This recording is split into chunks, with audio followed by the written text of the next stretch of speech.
Hey everyone, Kumar Datatran here, and I wanted to present to you one of my favorite topics really for any business owner is understanding the pirate metrics, right? So this talk is all about unleashing your inner pirate.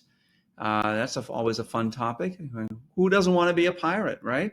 And the title really is Navigating the High Seas of Business with the R metrics. And we're going to find out real quick what these R metrics are all about. So first, a little bit about me. I am the co-founder of Agile Meridian, the founder of Profit Sensei. Both companies are focused on providing coaching to individuals, small companies, and large companies, depending on the size of the company. The tools that I employ might be a little different, but really I'm a coach. I'm just a coach. I love to coach. I love to see individuals and teams prosper. And most importantly, I guess my biggest passion is in helping small business owners become owners, truly owners of their business, and not be run by their business. So let's dig into this presentation. So what is R in the pirate metrics? So it really stands for, it's an acronym. It stands for acquisition, activation, retention, referral, and return. And if you think about any business, these are sort of the key elements that you need to sort of the key life cycle of a business depends on these five cycles, if you will, five aspects of a customer's journey with your business, right? So first, the things you do to acquire them, acquire their eyeballs, to get them to notice you. You activate them in some way. You get them to walk into your store, get them to give you their information. You retain them in some way in your ecosystem, either by signing them up for a newsletter, whatever it might be. You provide them such exemplary service that they refer you to others. And finally, they keep coming back. They keep buying from you, the return, right? So let's look at this a little bit more detail.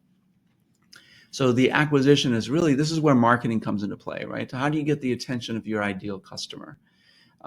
Most of what you do here is getting them to notice you. So your messaging, do you know who your ideal customer is?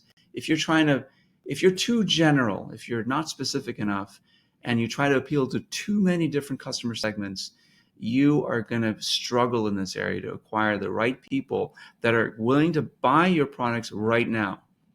You may get a lot of buy later customers, but you're not going to get a whole lot of buy now customers, right? Because they don't know what you offer. You got everything. You got everything on the kitchen sink in there, right? And so, Tesla is a very interesting company. It's been around for only about 12 years or so, but they don't do much advertising. And until the last year, they didn't do any marketing at all, right? It was strictly word of mouth, but they got lots of people interested in their vehicles through just seeing them on the road, right? The buzz that Elon Musk created through his controversial posts on Twitter, which is now X, of course. Apple, the more traditional company, they do spend a lot of money on advertising to get new people in their stores. And genius thing about them is they created the Genius Bar that, if you go into any mall, you're going to see people in this store interacting with a big, colorful, bright store with all their fancy gadgets, and the genius is behind the bar helping people set them up and things like that. So really, this is about acquiring people into your ecosystem, telling them the story that will entice them to buy now, right? So the next one is whoops, I went too far, is activation. So once they're in your store, how do you get them to share with you their information? Tell you more about them and what they want, because if you can get more information about your customers, you can target them more specifically, right? So if it's a website, you might typically see a sign-up form for a newsletter, coupons, sign up for our programs and get discounts, things like that, right? So this is important. And what's more important is, do you track these in your systems? When people sign up, how do you nurture that relationship? Because it is a nurturing of the relationship. You want them to stay as long as they can possibly stay in your system. If they're not already a customer, you want to nurture them to become a customer at some point. The next step is retaining them, right? So whether they're a now customer or a future customer, you want to retain them into your ecosystem by providing them great things that keep them there, whether it's those coupons, great content in newsletters, great posts on social media, whatever it might be. You want to retain them. You want to keep their interest. All right, let's keep moving. And then, of course, the referral. This referral it could be now customers. They've already bought something from you, or it could be future customers that haven't yet bought, but they love the newsletters. They love the content that you put out there. They love it all. And so they're going to refer you to others. And we're going to see in a few minutes what that might do to your marketing costs, right? If you have a lot of people referring people into your network, your marketing may go to zero. You may not have to spend any money, kind of like Tesla did the first 10 years of their existence. They didn't need to spend any money on marketing because their customers did all of that for them. And then finally, there's the return. This is, of course, where you make your money. It's the now and future customers that are making a buy decision, right? It's the referrals that your customers, your people in your ecosystem, the activated people, they are referring people that may be more interested in buying now, right? Or it's your existing customers that are buying again. They keep coming back and buying more. All right. So let's look at this in a practical example. Let's just say you have a website and you're selling some courses, or you're selling some digital products. Very simple example. The criteria, they click past the first page. I mean, you're getting 100% of your eyeballs to click past the first page. No wonder your S-curve looks as steep as it does. You're going to exponentially expand your business, right, if it looks this good. 9 out of 10 of those that click past the first page are viewing at least 2 screens for 10 plus seconds, which is phenomenal. 8 out of 10 sign up for Facebook or email or whatever. 7 out of 10 add more demographic information, their phone number, their address, their gender, and so on, things like that. 6 out of 10 are making multiple visits over 30 days. 5 out of 10 are actually reading your newsletter, right? 4 out of 10 are sharing your information with their friends and family. 3 out of 10 are of those referrals are resulting in someone that goes right to activations, which means it bypasses acquisition. So remember, this is where your marketing costs lie, right? So if you bypass acquisition, that means you're saving on marketing costs. 2 out of 10 are buying something right away, one-off purchase. And 1 out of 10 is actually subscribing for a recurring purchase, which is amazing, right? If you have this kind of a curve, your business is going to skyrocket. It's going to boom. But what happens if you introduce a bottleneck, right? So now only half of them click past the first page. Only 45% of them are staying more than 10 seconds, right? So now your S-curve is much shallower of an S. It's going to take you a lot longer to build the revenue and the profits that you're expecting. It's going to take you many more dollars in marketing to acquire new eyeballs, right? And so this becomes very apparent that your bottleneck is an acquisition. So what would you do here? You might spend more on marketing, or you might refine your marketing message to appeal to more people that are in your ideal target market, right? What happens if your bottleneck is in activation? So people are coming through your website, but not enough of them are activating. So maybe your offer isn't that great, right? The offer, whatever you're offering them, free subscription, free month of whatever course, free something, but it's not enticing enough. So people aren't activating. Think of a nice way to think about this is, all the free apps that you can download from the App Store, right? You probably have a gazillion apps on your phones. How many of them are you actually using, right? Actually, that may be a better example for retention, but it applies here too, right? Maybe you get their information, but they just never use the app. You get their information, but they never click on the newsletter.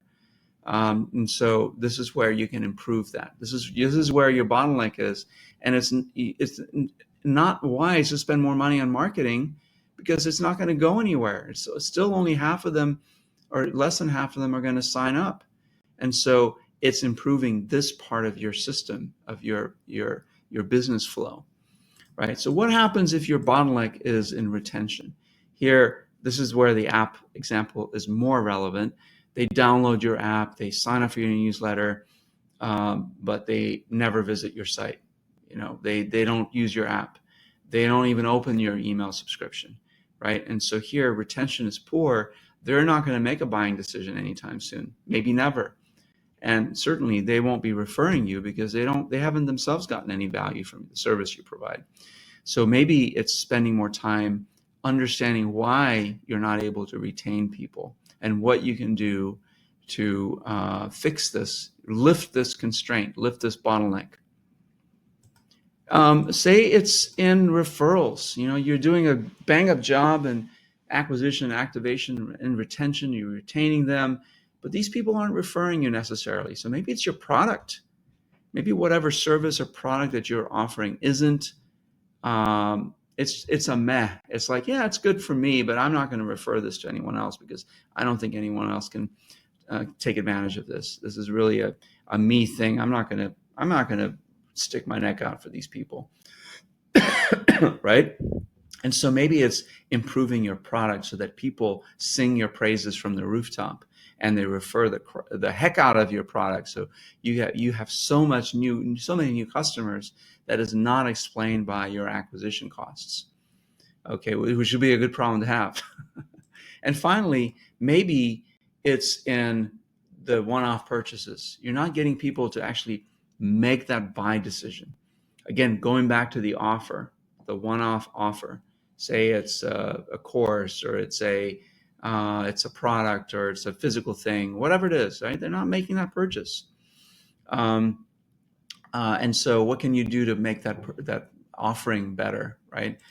Or they are not returning. They're not doing a recurring buy. They're not coming back. They're not opting in for that subscription, that billing subscription, right? So all of these things, all of these metrics are really allow you to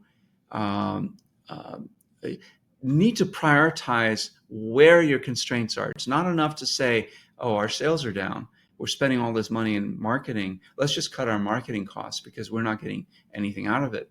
It may not be the marketing. It may be somewhere else, right? So you really have to analyze the entire flow of your business to see where the constraints are.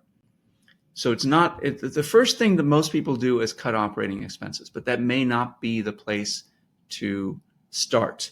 The first place to start would be to analyze your system to see where the constraints are. It's usually in one place.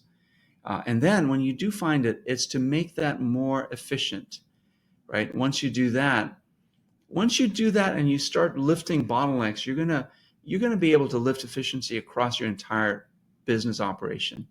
You will become that business owner that you always wanted to be, and not be a slave to your business, not be a renter. You want to be an owner, right?